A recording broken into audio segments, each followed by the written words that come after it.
I kind of feel like I'm a bit of a dick for reading them out, but I wonder if the stacking percussion thing would have been used as a kind of automation. What's going on there? What's your favourite Arnold Schwarzenegger film?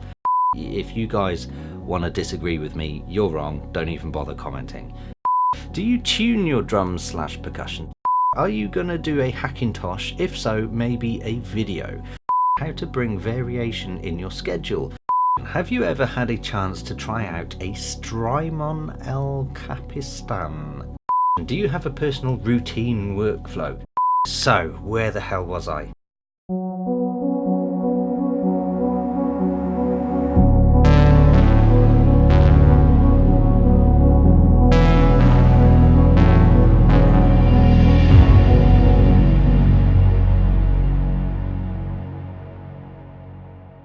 Hey guys, welcome to the Kane audio vlog. It's Friday, it's time for another Ask Me Anything.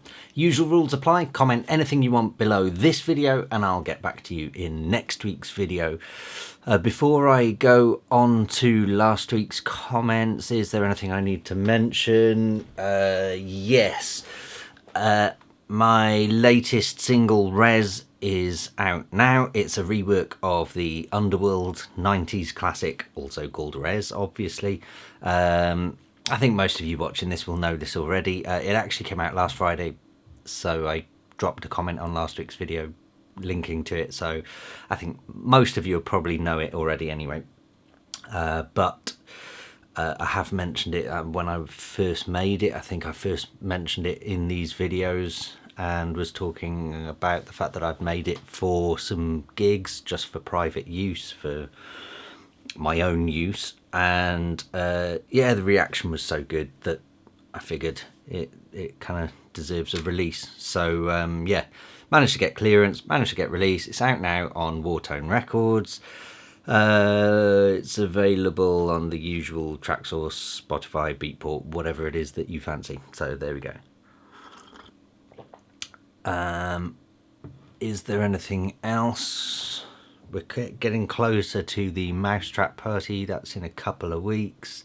I'll drop a link below this video on tickets for that as well. I think there's still some available, but not many if I remember rightly. I know first and second phase sold out in minutes. So yeah, so if you're in the London area on the 22nd of August 2019, then head to that. I think that's about it for this week. It's been pretty manic. What have I been doing? I've been mostly working on a few tracks for Universal. Too early to give any details on those, but I'm pretty pleased with both of those actually, so I will eventually share links and whatever when they get the go ahead. What else? I think that's most of my week done this week, unless you want to hear me talk about DIY I've done around the house. No. Right, okay, on to last week's video. Let's have a look. I don't think I do sort of look at these messages as and when they come through, all the comments, and I don't think there are many in here. I think there's a few congratulations because I mentioned the fact that I'm having a baby, or my girlfriend is at least. So yeah, let's get through them. Reality on X production. Wow, congrats Dom, just born another mouse genius. Good wishes for your kid. Thank you very much. I'm not going to read all of these out because I feel like as much as I love the fact that a lot of you guys, in fact most of you guys, pay compliments and say nice things and positive things about me in these, I kind of feel like I'm a bit of a dick for reading them out. But genuinely, the format of these AMAs is that you write anything and I'll read it out, basically. So I kind of feel like I should read it out, because if you wrote something negative about me or whatever, I'd read that out as well. But at the same time, I always feel like a bit of a dick reading nice things about myself out loud to a camera. I just feel like that's, I don't know, I'm sure you know what I mean. Deadly Custard, I wonder if the stacking percussion thing would have been used as a kind of automation. So this is, we were talking about, somebody put together a tutorial, and in that tutorial, apparently a few people have done it. And so if you're only hearing of this for the first time now, basically they put together a tutorial, and I think they stacked like 4 or 5 hi-hats on top of each other, and I got baffled by this because it just makes no sense. And maybe then someone a week later suggested, well, maybe, you know, if you shape the transient of one and whatever. And I've always kind of felt like if you're stacking samples on top of each other, you've got the wrong samples in the first place. I've always said that. You know, especially when it comes to basic things like a hi-hat or sometimes even a kick. I mean, kicks are a bit different because there are so many different variations on them. But with a hi-hat, it's all just high frequency. So to stack 2 on top of each other, fine, whatever. To stack 3, what's going on there? To stack 5 is just, you know, insane asylum stuff.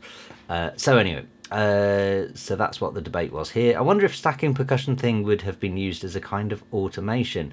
So if you had a short, sharp hat and then wanted to alter its character in a different section by layering on something more crunchy or softer. I don't know, just a thought. So I did think about this, but again, you would, if that's what you wanted to, and I get what you're saying, but if you wanted to do that, then you'd have an open hi-hat and chuck the sustain and decay down. And in fact, if you listen to some of my tracks, I do this a lot in my tracks. I'll grab a long hi-hat sound and I will drop the sustain down to 0, decay down to, I don't know, something short. So it sounds like a really short hi-hat. And then I will grab an LFO and apply the automation of the LFO to be a reverse sawtooth, so sloping up over 4 bars ish, yeah, 4 bars, and it will open the decay times of the hi-hat. So you'll notice at the end of a phrase or repetition, quite often my hi-hats start getting a bit longer and then down. And then I'll also sometimes put an LFO on that LFO to really shape the first LFO, so it's a slightly different curve, but whatever. So something like that I can get on board with, but if you're trying to do that with 2 different hats, that just to me seems like it's way too much work, let alone if you're doing it with 5 different hats. But on that note, I think someone else mentioned these somewhere else, but I'm going to mention it now. So I had been saying the last couple of weeks that for someone to send me a link to the tutorials, because I needed to see it in action to try and understand what it is that they were doing. Hopefully this will now put an end to it. I have been sent a link to someone who's done it, and they sent me a link privately because they didn't want to be calling out this producer, which 100% I agree with. You know, we shouldn't be calling people out publicly. At the end of the day, if that's what they want to do, then that's what they want to do. If it works for them, it works for them. I'm not saying anything otherwise. However, I did follow the link and I did watch that part of the tutorial, and in my personal and professional opinion, the hi-hat that they have at the very beginning of this section and the sound of the hi-hat they end up with at the very end of this section, even though they're stacking loads of stuff on there, they have then shaped and EQ'd the crap out of them. It actually sounds exactly like at the beginning of the section. So from my opinion, the whole thing is just a bit of a waste of time. And I think I'll give them the benefit of the doubt, and I'll say I think they were heading in a different direction. I think they thought they were going to end up with something very different. They didn't end up with something very different, and it's obviously on video and whatever. So I would say let's leave it at that for the hats thing. I found it baffling. I still find it baffling. I hope that it was just one of those things where they thought it was going to be different and it turned out to not be that different, and they thought, oh well, I'll just leave it in there. So yeah, there we go. I don't know, just a thought.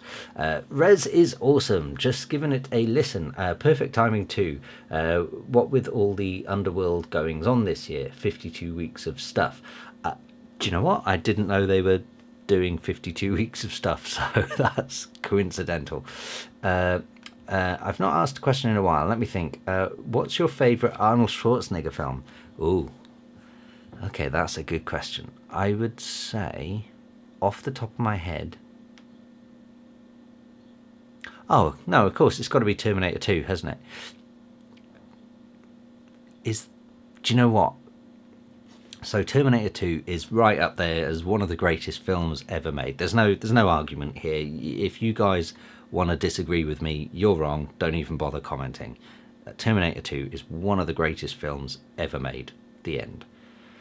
But would I consider that an Arnold Schwarzenegger film? I'm not sure. I mean, it is one, but I'm not sure if it's classified as a classic Arnie film. So, as far as classic Arnie films go, I would say Predator. There we go. Best of luck with wood chip remains. All done. The ceiling is done. It's good. Yeah, I've painted it this week, last week, recently. Yeah, it's all done. I've literally got a light fitting to choose.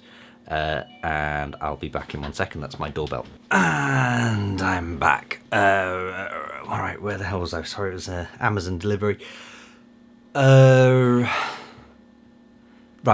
Arnold Schwarzenegger film? We were talking about the ceiling. Yeah, so the ceiling's done. Well, near enough. I've got to choose a light fitting. I've got to put some more shelves up. I think everything else is done. Yeah, which is good. And congrats and best wishes. Techno will be played in the delivery room, I trust. No, probably not. Andrew Hollis, Darktronica again. Thank you and high five. Another question around drums/percussion. Do you tune your drums/percussion to the key of the track, or is it an unnecessary faff that kills the flow? Actually, yeah, I remember this question coming in, and I think that's a great question. And I kind of thought about it because I feel like there's no right or wrong answer, really.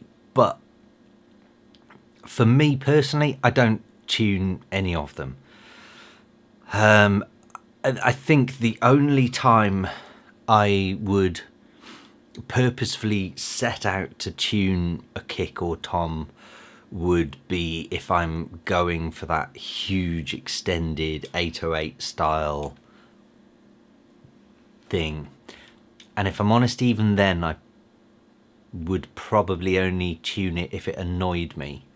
And I think this is the point I'm about to make. So there are lots of times where I have had some sort of a big tom drum, mid upper frequency percussion phrase, and I'll draw out the or whatever I'll create the phrase, and upon listening to it, there's something about it that bugs me, and usually it's just a couple of semitones, flat or sharp, and it's just one of those things that I just feel maybe it just doesn't. Again, it's really difficult to explain because by definition, percussion are not in tune to anything. If you look at a kick drum, and I highly recommend everyone goes out and buys Sonic Academy Kick 2 because it's a great kick machine. But if you play around with the wave shapes and move all the bits around within a kick drum, you're not changing, even though it says, C5 is the beginning of your kick drum or whatever. It's not actually tuned to C5 because that first half of a kick drum happens so fast and drops in frequency so suddenly that you can't possibly, our human ears can't possibly apply a tune or a note to that. It's not going to happen. We really only ever pick out the tune when it's a really long, really extended sound, like the big long 808 kick drums. It's the only time we can really put a pitch to it. And even then, if you were to carry on pitching down throughout that period, as a human ear, it wouldn't sound out of place. So there's really no need to tune that. It's only if you have that one long straight line at the end of a kick drum in terms of pitch that you may find that's where the human ear can go, oh, I can hear that's in tune or out of tune. And in which case you might want to tune it to a note. When you're talking about the upper sort of percussive tom drum stuff, really they're not really to a tune or a key. But sometimes pitching them up slightly or down slightly might just make them sit better within a track. So it's kind of hard for me to explain, because I want to be able to say, don't worry about it, it doesn't matter. But in a rare occurrence, it kind of does matter. But I think generally, don't worry about it. But if you find that some percussion is bothering you and you're thinking there's something about the tonality of this tom drum that doesn't sit comfortably, that's when you need to maybe get a pitch shifter or whatever sampler you're using, adjust the pitch on there, maybe drop it up a couple of semitones or maybe 50 centitones. So fine tune it first, see if that makes a difference, and then big detune it for a second and see if that makes a bigger difference. It will make a difference, but does it sit more comfortably down a bit or up a bit? And then if you're finding it definitely makes a difference and it definitely sits more comfortably, let's say 3 tones up, then maybe fine tune it. If you're finding it really does make that much of a difference, then maybe fine tune it down to centitones. And I'm saying the word centitones and now I feel like that's the wrong word, but I'm sure you know what I mean if it is wrong. But just fine tune it from there on in, and yeah, you should be fine. If so, tune all the hits or just the kick. I think I've kind of just covered that. I would only tune hits if there is a tune to them. You might find there's a resonant frequency, and this is why I'm finding it hard to sort of put into it. There is no clear definition, because a tom drum, by definition, by the physics behind a tom drum, there is no real tune, because that skin across the drum is tight as at the peak of your drumstick hitting a tom drum. The physics suggests that skin is stretched tight, super tight, and then as your drumstick comes off, it's vibrating that skin, and the vibrations are getting smaller because that's the law of thermodynamics. The skin is getting tighter, and so it's the vibrations getting faster or smaller, which increases in speed as a byproduct, which actually changes pitch. So it's one big pitch bend in a tom drum or any percussive hit, basically. I think kind of. So yeah, there kind of really isn't a tune to them, but your ears may pick out a resonant frequency. On a real drum kit in a real room, your ears are probably more likely to pick out a resonant frequency, and that's probably not the actual drum kit. That's probably the room and the way it deals with that drum kit. Whereas when we're dealing with electronic stuff, that kind of doesn't matter. So yeah, hopefully that answers it. Yeah. Cheers, have a good weekend. And you, Zombo. So are you gonna do a Hackintosh? If so, maybe a video. So I'm really not sure. I keep looking into it. So at the moment, update on that. For first-time listeners, my computer's old and knackered and it needs an update. I'm thinking maybe Hackintosh is the way to go. In terms of long-term followers, an update on that. My stepson, I'm currently building a computer with him, and we're building a Ryzen PC. And I was kind of thinking in my head I might try a Ryzen Hackintosh. However, so far we haven't managed to get this thing to boot. Switches on, everything's fine, blank screen. I think it might be the RAM. Funnily enough, that's what the delivery was just now. It was some different speed RAM, so I'm going to try that, see if that fixes it. Basically, the RAM I've got is like 3000 megahertz. And I think that the default BIOS on the motherboard, which is a B450, doesn't like anything over 2400. So it might be to do with that, which is bizarre because that apparently leads to us not having any video output, even though we've got a Sapphire RX 580 graphics card in there and we're going HDMI out. Then there are some people saying, oh, you can't do HDMI the first time, it has to be VGA, which I didn't even realise was still a thing.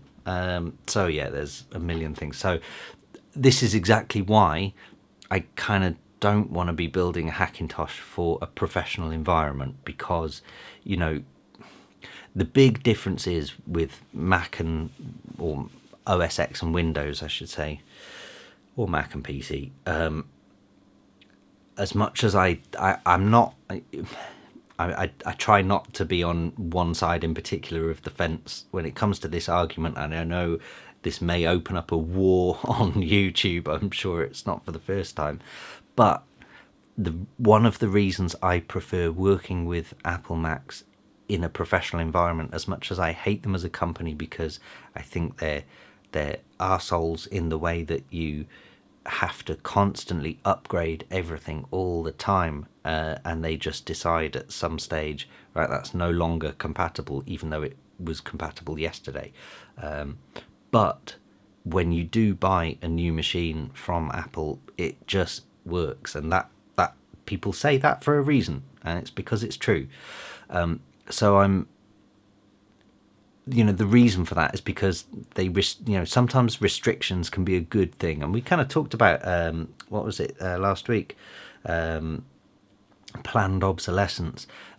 Similarly to that, the restrictive element of Apple and the closed environment means that if you were to ever replace something, fix something, upgrade something, change something on a Mac Pro, for example, let's say your graphics card. When I upgraded the graphics card on my Mac Pro 10 years ago or whenever it was, I literally had a choice of, I think, 3 graphics cards, because they were the only ones that were compatible with a Mac. And as much as that sounds bad, it's actually quite good, because it means that every piece of software that Apple ever create, they just have to make it compatible with those 3 bits of hardware. Boom, done, it works, not a problem. Whereas when you get to a PC, you could have any motherboard you want, any CPU you want, any RAM you want, any speed RAM, any size RAM, any configuration of RAM. You could have any graphics card. There are thousands of each of these things to choose from, which means if you're a software developer for Windows, you've got this nightmare of, one person says his software doesn't work, and, his every piece of hardware is different to everyone else's out there. You've got no way of narrowing it down and figuring out which bit is not compatible with which. So, based on that, back to your question, if I do a Hackintosh, I will definitely do a video series, 100%. But I'm really torn at the minute. So, as you all know, I've got loads going on at the moment, so it's not top of my list. But I am sort of sitting back thinking, right, at some point I'm going to have to make a decision and take the plunge, and I don't know if that's going to be Hackintosh. I mean, it kind of has to be Mac OS X, because I have a Windows PC and I can't tolerate Windows. I thought I could for a while, and I tried going over to it, and it kept spazzing out for no reason. So I went straight back to Mac, and I'll kind of stick there. So if I do a Hackintosh, then yes, I will do a video series, and I'll try and sort of put that together with a view of, this is going to be for music production, so blah, blah, blah. It's going to be a music producer's angle, if I do it. But there is a huge part of me that thinks, you know what, I think I might just have to bite the bullet and get, I guess, an iMac now. So Mac Pro's out of the question. I think, they're crazy money. But don't get me wrong, music producers are no longer the customers of Mac Pros. Mac Pros are now for a different market, because it used to be that music producers were the top end users of Mac Pros, along with video guys and animators and whatever, because all of those jobs demanded huge CPU and graphics and whatever. Nowadays, music production software, the demand of RAM and graphics and whatever hasn't really, it's not really gone up that much in the last 5 to 10 years. Whereas, video, we're doing 4K, 8K, 200 FPS, whatever it is. So they're the big pro users now. Us measly music producers are down a level. And I think, even the iMac Pro is probably kind of overkill for music production these days, unless you're running a commercial studio. So yeah, genuinely, I think top spec iMac is probably the way to go, but that comes in at about $3,000. And yeah, so I'm not sure, that's a lot to bite in one go. But I have been thinking, maybe with this Patreon thing, if I set that as a target, then who knows? I don't know. I've also been thinking, and please let me know your thoughts on this, because I want to be providing extra stuff for anyone who signs up to Patreon, and a big thanks to anyone who has so far. There will be a link below this video. So yeah, so for the $10, you get the 4 sample packs and stuff like that, and I will try and add more sample packs and more bits and pieces to that as and when. So for you guys who are doing monthly, I'm seriously hoping there's a lot more than just those 4 sample packs. And I'm also thinking about potentially with the podcast thing, I was thinking if I set a target of a monthly income through Patreon, then I can guarantee X amount of podcast episodes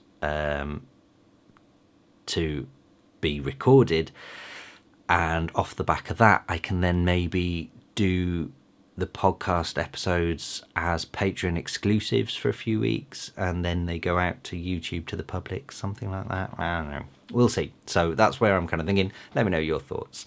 Raphael, congrats for the new kid, Dom Kane, best wishes. Thank you very much. Yeah, we're both super excited, and yeah, I mean, it's due any day now, so yeah, so you might find one of these AMAs at one point just either doesn't happen or happens maybe a few days late, or who knows, or just gets cut really short. I don't know. Hemant Khatri, hi Dom, can you please consider discussing how to bring variation in your schedule? I tend to go hard and strong on my work schedule, but often drain out of energy because of the lack of variation and end up taking big breaks. Thanks. Yeah, that's kind of a tricky one. I know I've kind of talked about similar things before. So for me, I try to treat this job as a normal job. So I try and do Monday to Friday, 9 to 5. It's never the case, but I try. That's my kind of aim. The reality is, Monday to Friday, definitely I wake up at whatever, 6:30, 7, 7:30 in the morning, and I start work at about 8, something like that. So I'm a bit early, but I'm an early riser. I like that. Works for me. Then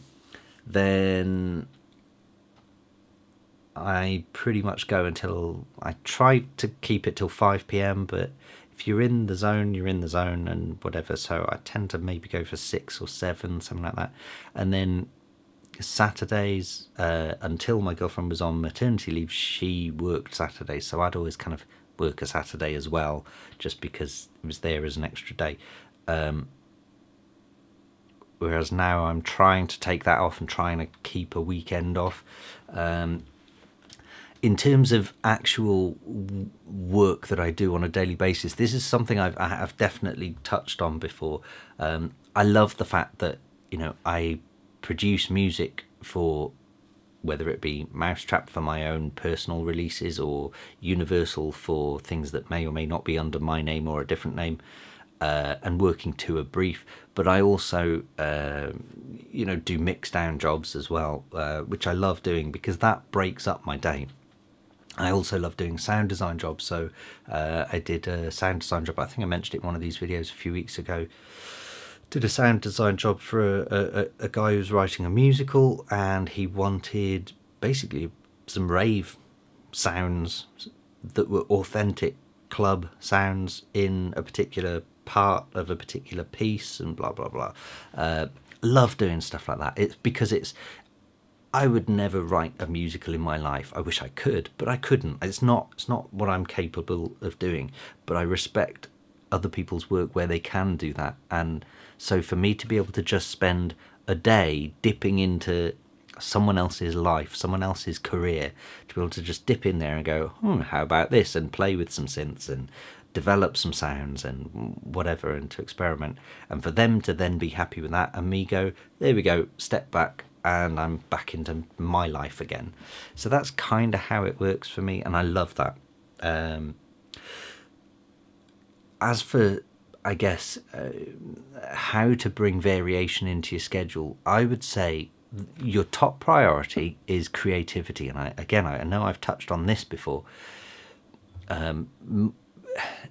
Creativity is something you cannot plan for. You can't schedule to be feeling creative. You either are or you're not. It's simple as that. So I remember when I first, and I think I may have mentioned this before, so apologies to long-term followers who've maybe heard all of this before, but I remember when I first went professional and I quit my day job and whatever, and the first Christmas that year, I wanted some extra cash to get Christmas presents, so I went and got myself a temp job in a bookshop. I loved that job. It was only like 2 weeks work in the Christmas period in a bookshop. Brilliant. And that 2 weeks, I think I was doing maybe 3 afternoons a week or something. It wasn't full time. And that's kind of the point, is that let's pretend it was Monday, Tuesday, Wednesday afternoon.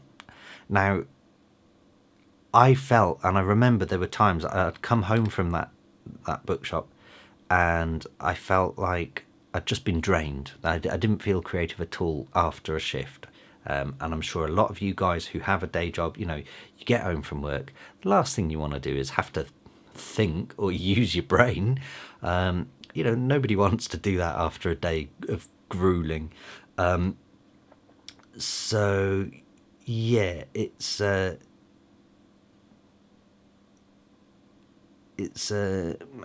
tricky one. So you can't plan to be creative, and so some days you might wake up and you just feel inspired, you just feel great, whatever it is, and those are the things. So you have to keep your schedule kind of flexible, and that's the point of what I'm trying to say here.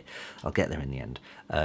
I think, yes, have variety in your schedule, but make sure it's all flexible, because you need to be able to, at some point. So for example, I'll be working on, say, a sound design thing. In fact, I'll give you an example, a real world example. This week and last week I've been working on a few tracks for Universal. So it's to a brief.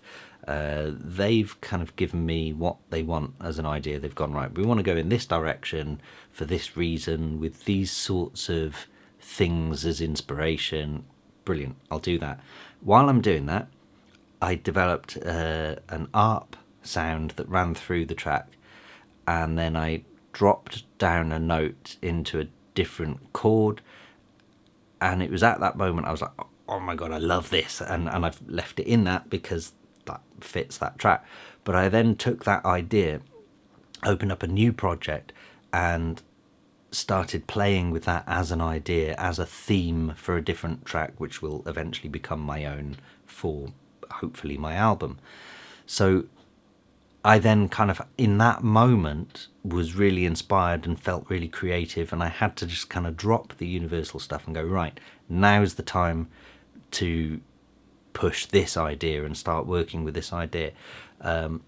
So yeah, I think that's all I can kind of say is, so this comes down to, we all say take lots of breaks and blah, blah, blah. well, that's easier said than done, especially when you're in a creative job. But I do think you need to, if you're going to be taking breaks, you kind of need to be taking breaks that are giving you an opportunity to be inspired, to be creative, to then get back to work.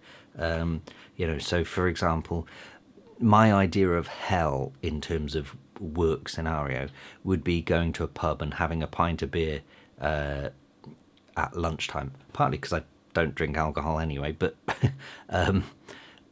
but I do love a non-alcoholic beer though. But part of that is because you're out in the sun, you have one beer, and you're just a bit heady, and then going back to work just does you're done for the day then.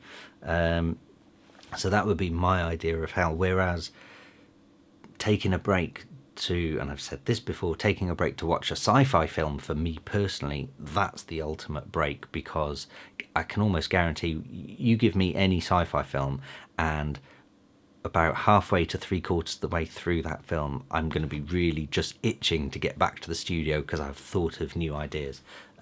So yeah, tricky to, I know you're asking on how to bring variation into your schedule. It's, I guess you kind of force yourself to take some breaks and give yourself that variety that maybe puts you in a position to then come back to work more inspired. I think that's what I'm trying to say. So there we go. We are getting through these, by the way, guys. Ricky John, Darktronica, high five. Can't wait to check that out. So I got a notification that, so again, first time listeners, Darktronica is an album I did a collaboration with a mate of mine, Paul Whitehead, that we've done. So it's really just different to what I normally do, but I kind of figured, I think my name can go on this because it's not too far. So I got notification yesterday that Spotify have had that and accepted that, so I think the release date is fairly imminent, but I'll let you know as soon as I know more.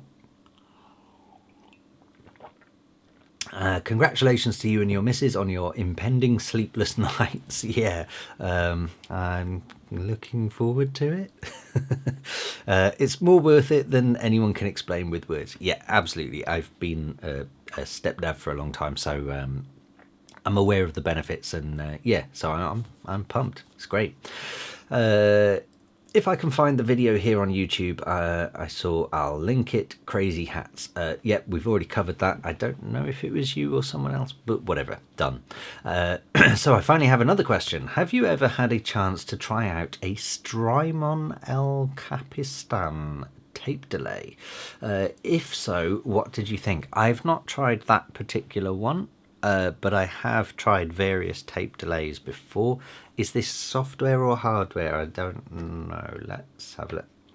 But if it's an emulation, you see, and I go Googling it like this, it's going to show me the hardware. But I don't know if you're talking about software. But it's hardware, £200, £300 or £200.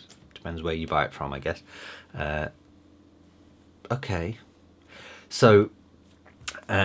what I was going to say is, I've tried various different tape delays before, and I've loved them, always loved them.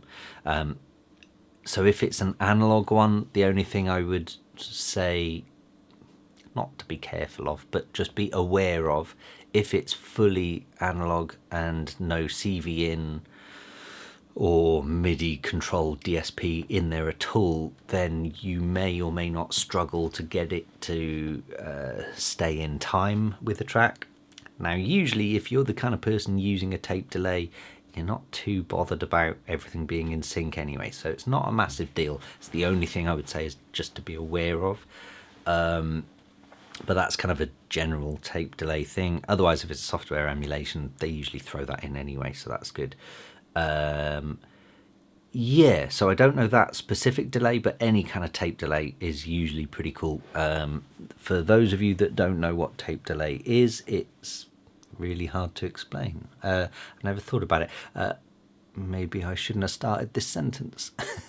Okay, tape delay is basically it's a magnetic tape inside that literally just records and loops. It records an analog magnetic input, i.e. audio, and just loops it on that little tiny bit of tape over and over and over again. So it's basically an echo chamber. But the beauty of it is that once that singular recording has been done and is started looping, you can then change the speed of it. So you can pitch it up, pitch it down, slow it down and speed it up. And you can kind of go wild with it. And then some tape delays will allow you to loop the loop. So then as you start repitching and adjusting the timing of it, you can then trigger another delay off the back of that to then have this almost infinite loop. So you get some really crazy space age sounds out there. So I'd always recommend it for that because it's awesome. Any tape delay should do those things as a basic by definition of being tape delay. So yeah. Like I say, I don't know this particular make. I love the reverb on my grandmother. Ah, awesome, you have a grandmother. And that sounds wrong, doesn't it? You know what I mean, the synth, not an actual grandmother. And this looks like it would be a great addition. If not, any hardware delay recommendations that you particularly liked. As I've been talking about this tape delay, there was one that I used, and I can't remember the name of it, but I can tell you right now, I did look on eBay for it once and it was ridiculously expensive, so it's probably not one I'd recommend. Outside of that, I don't have enough experience of them to recommend a specific one, but as I've covered, I think, you know, generally any tape delay, if it's proper analog tape delay, and I don't think that was half an hour, was it? Who knows? Whatever. My camera stopped recording for some reason, but I was talking about tape delay and can't remember what I was saying specifically, but any of them will basically do the job.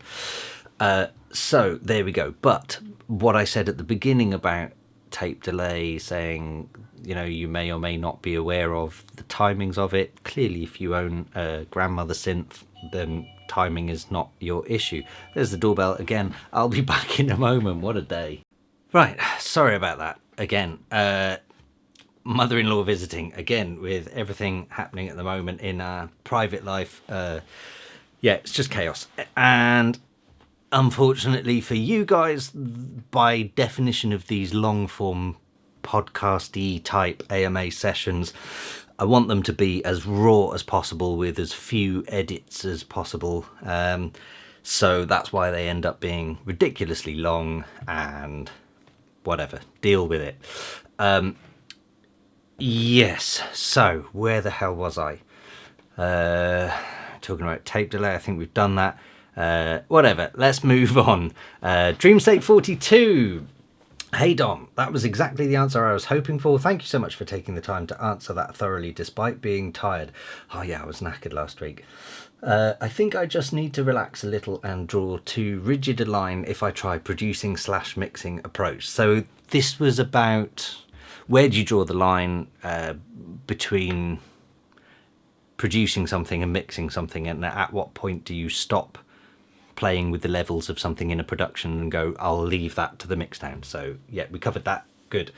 Obligatory Darktronica high five. And most importantly, congratulations and all the best to you, your girlfriend, your upcoming release. Have a great weekend. And you. Thank you very much. Zombo, congratulations, Dom. No question this week. Thank you. Francesco Di Carlo, you're great. Now I'm a fan. Definitely. Great music. Now great vlogs too. Yeah, I kind of don't... thank you, first of all. But I kind of don't promote these things across my socials maybe as much as I should. But I kind of figured that not everybody who likes my music is necessarily a music producer. So I kind of don't want to be pushing stuff on them. And I think this whole YouTube channel is still kind of new, and I still kind of feel like people should just stumble across it one day, and there we go. So there we go. My question, do you have a personal routine workflow? Do you know what? I've kind of covered that already in this video. Or kind of automatic checklist you apply to your blank project. Oh, in terms of projects, my template Bitwig project, for example, is really simple. I have Sonic Academy Kick 2, which I mentioned earlier. I have my Moog Sub 37 MIDI and audio channels, and I have a piano. and that's it. So I love the sound of Spitfire Audio Labs felt piano, or soft piano. I think it's called soft piano, but it is a felt piano. And I just love that sound. It's so natural, it's so muted, it's just an absolute pleasure to the ears. I could listen to that piano being played all day, every day. And because of that, that's where I find a lot of inspiration, is just using that sound. I don't think about, is this techno, is this drum and bass, is this hip hop, is this pop, whatever. I just like to write a nice melody and a nice chord phrase, and it sounds nice. Anything, any kind of music sounds, if it sounds good on that felt piano, then it should hopefully transfer into whatever genre to a totally different synth. So that's kind of how I approach that in terms of workflow. Beyond that, in any given project, I generally just start with chords and melodies and then just work my way into it, and I kind of force myself then into building everything else around it. So when you approach a new track, do you have a routine workflow? That's kind of it. I don't I try not to think too much about these things, really. I tend to maybe get some inspiration from something and just go with the flow. I don't think I keep a strict routine, because I like the creative flow, and this is something I've said about Bitwig, and I will always stand by Bitwig on this. Or at least in its current state, it has been designed to just allow you to be creative and just to do whatever it is you want to do. And that's one of the things I love about Bitwig. So that's my whole ethos when it comes to it. If yes, can you tell some golden nuggets about that? Thanks, I'll stay tuned. So hopefully I just did, who knows. M. Jacob Darktronica, high five. St. Nicholas, love you Dom, love you too. Finfighter Darktronica, high five. And that finally is it, my friends. I have no idea how long this video is, because on my camera it's telling me it's 5 minutes, because that's obviously the last time the doorbell went. My apologies for the interruptions, but I imagine for the next few weeks or so it's probably going to be like that, so suck it up and deal with it. Outside of that, I don't think there's anything else I need to cover. I think I've done all the house admin. Nothing else has popped into my head since. So thank you very much for making it this far into the episode. I feel like it's been a bit of a long one today, but again, I can't tell. And clearly I thought, this shows how bad my memory is, because at the beginning of the video I said this was going to be a quick one, and I felt like there were only like 2 music related questions in this episode. Clearly my memory sucks, because that wasn't the case. So again, thank you for tuning in, and thank you for listening this far in. I'm now just waffling for the sake of waffling while I'm trying to think of a keyword to show that you've made it this far into the video. I would say comment the word drive, because apparently the Novitec F12N Largo is allowed first drive. Actually it is. The F12 TDF is ridiculous, so a Novitec on top of that is even more ridiculous. So comment the word drive and I'll give you a high five in next week's video. Other than that, please do get any questions you want, whether it be favourite Arnold Schwarzenegger films discussion. Terminator 2 is not up for discussion. You guys can just shut up. It's one of the greatest films ever made. Or if it's about sound design, production, you name it, whatever. I don't care. It's all good. I'll see you next week. Have a good weekend. Cheers.